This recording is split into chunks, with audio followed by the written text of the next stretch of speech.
allons, comme chaque année, commémorer l'armistice du 11 novembre 1918.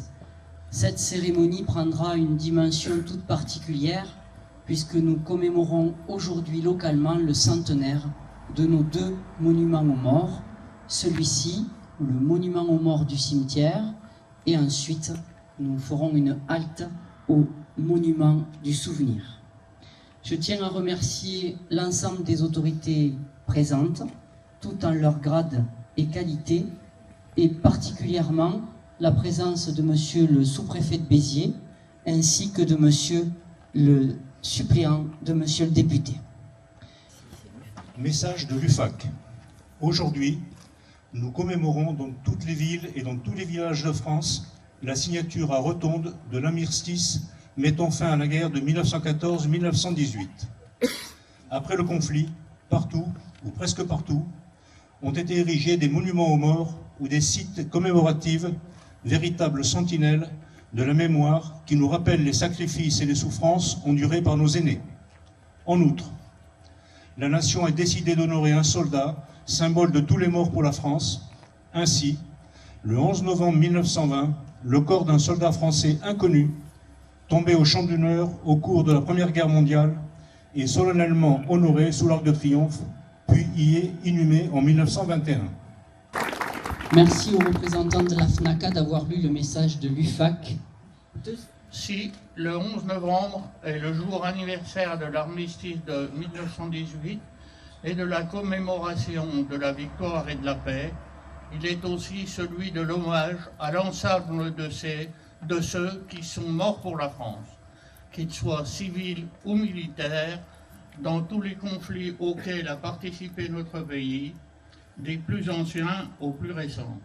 En 2025, dans le cadre du cycle mémoriel du 80e anniversaire de la libération de la France, nous avons honoré plus particulièrement toutes celles et ceux qui ont donné leur vie pour qu'elle soit le 8 mai 45 à la table des vainqueurs.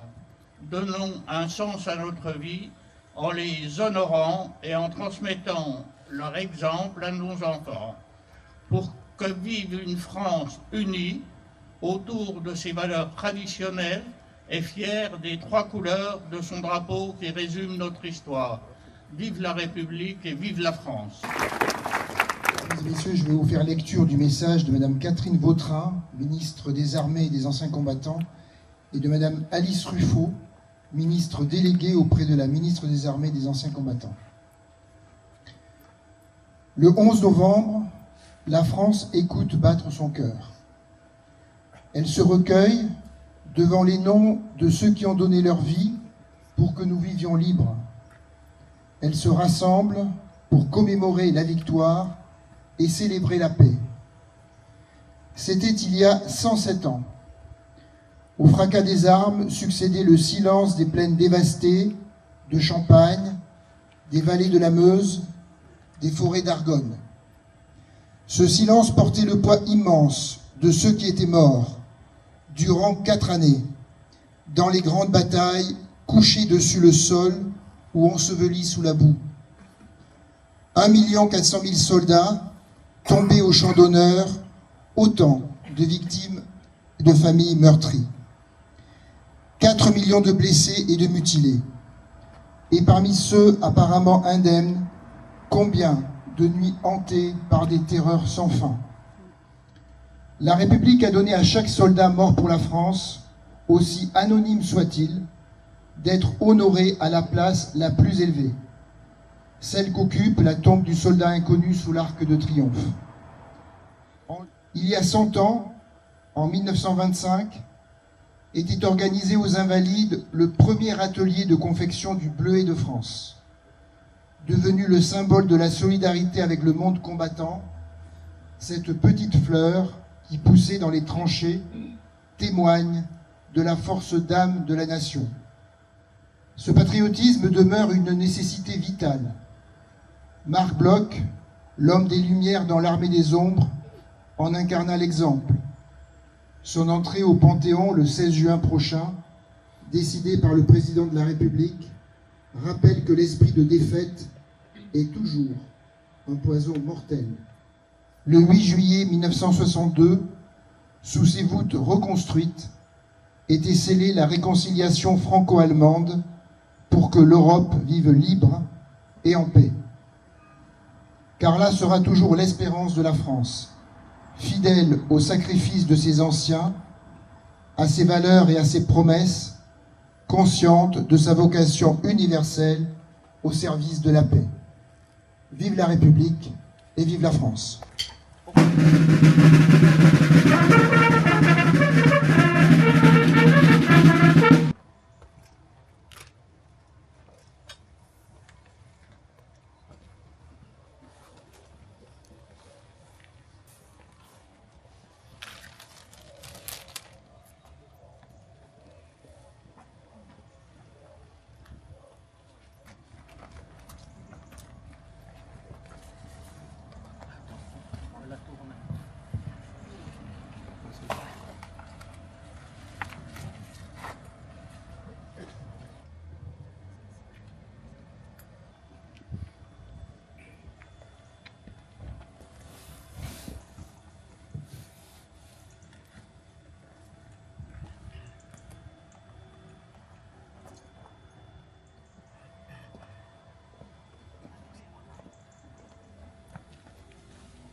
Nous allons maintenant faire le traditionnel appel des morts pour la France. Alendry Germain, Mort pour la France. Arnaud Louis, Mort pour la France. Audorin Jean, Mort pour la France. Gauthier Louis, Mort pour la France. Lautrec Charles, Mort pour la France. Lothar Georges, Mort pour la France. Rascol Joseph Casimir, Mort pour la France. Rascol Joseph Henri. Le 15 novembre 2024, nous avons déploré le décès au Liban, dans le cadre du 121e régiment du train de Montlhéry, la maréchale des logis-chefs Claudin Fanny.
Nous allons entamer la deuxième partie. Ouais, musique.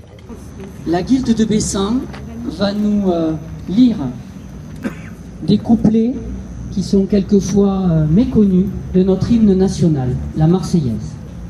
Alors, au préalable, un petit rappel de l'histoire de la Marseillaise. Donc.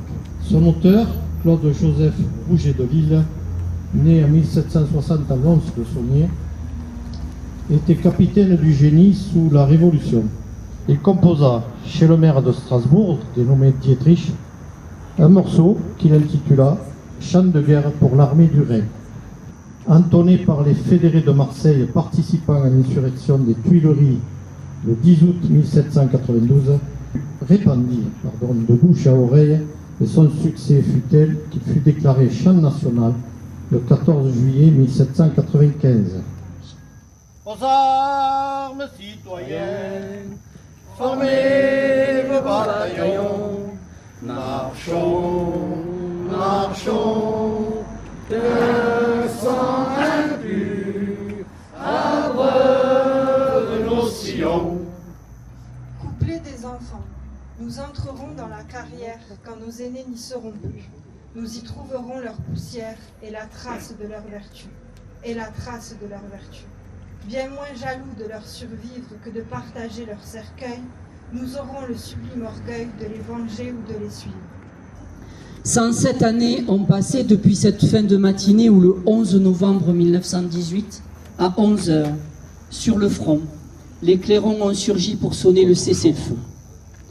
Comme nous l'avons fait devant le monument aux morts de notre cimetière, nous avons commémoré la signature de l'armistice entre les forces alliées et l'Allemagne. Nous avons aussi rendu hommage à tous les enfants de la France morts pour la patrie et nous avons entendu avec émotion le nom de tous nos Bessanais. De manière exceptionnelle, cette cérémonie se poursuit ici, devant le monument du souvenir de l'avenue de la Victoire, pour dignement honorer le centenaire de nos deux monuments en hommage à nos morts tombés pour la France. À Bessan, deux monuments bien différents rendent hommage aux soldats morts pour la France lors des deux guerres mondiales et des conflits successifs. Le premier est le monument aux morts de la guerre de 1914-1918, situé dans l'enceinte du cimetière vieux. Dès la fin de la guerre 14-18, les élus de Bessan envisagent la construction d'un monument en hommage aux concitoyens morts pour la France, Auguste Azéma, qui en 1922 est chargé d'ériger un tombeau aux morts pour la patrie. C'est au cimetière et il sera achevé en 1924. L'année suivante, il est demandé à Auguste Azéma de construire un monument à la mémoire des enfants de Bessan morts pour la France, ou monument du souvenir, qui lui sera terminé entre 1925 et début 2026. À l'origine, la fonction de ces édifices était de rassembler la population autour du souvenir de ceux qui ne reviendraient plus vivre dans la cité, faisant ainsi participer la commune au travail de deuil des familles. Ils sont malheureusement de nos jours quelquefois oubliés. Ils demeurent pourtant à plusieurs titres des témoins historiques, qu'il s'agisse de l'histoire des mentalités, de l'histoire de l'art, de l'histoire de la commune. 100 ans après leur construction, nous mettons en avant le véritable sens de la mémoire devant eux, en saluant en premier lieu la famille d'artistes Azéma. Si les guerres ont inévitablement fait des morts, n'oublions jamais que ce sont les vivants, ceux des années 20, qui ont pris part activement à la première mémoire de se tomber pour que d'autres vivent en paix. Merci à tous pour votre venue nombreuse aujourd'hui, rehaussée par la présence de nos élus et celle exceptionnelle de Monsieur le sous-préfet que je tiens sincèrement à remercier.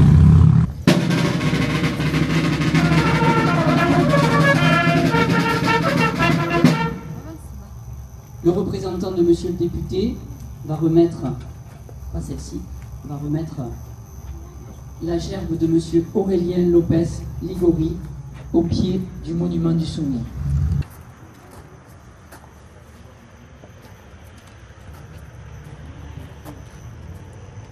au nom de la ville de Bessan, en hommage à tous ces morts pour la France.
Merci à la musique départementale des sapeurs-pompiers de l'Hérault, aux représentants des sapeurs-pompiers 12-10-34 de la gendarmerie nationale, bien entendu de toutes les autorités, et notamment de monsieur le sous-préfet de Béziers. Je voudrais saluer Micheline, notre Micheline en mairie qui nous a fait les drapés sur les 2 monuments aux morts, et également saluer monsieur Arnaud Fabre qui est ici et qui a entièrement, et ça se voit mieux de jour, mais on le constate ici aussi avec la lumière, il a entièrement rénové les 2 monuments qui n'avaient pas été rénovés depuis plus de 10 ans. Et je crois qu'on peut tous, avec les services municipaux, les uns et les autres, les applaudir. La traditionnelle aubade de la musique.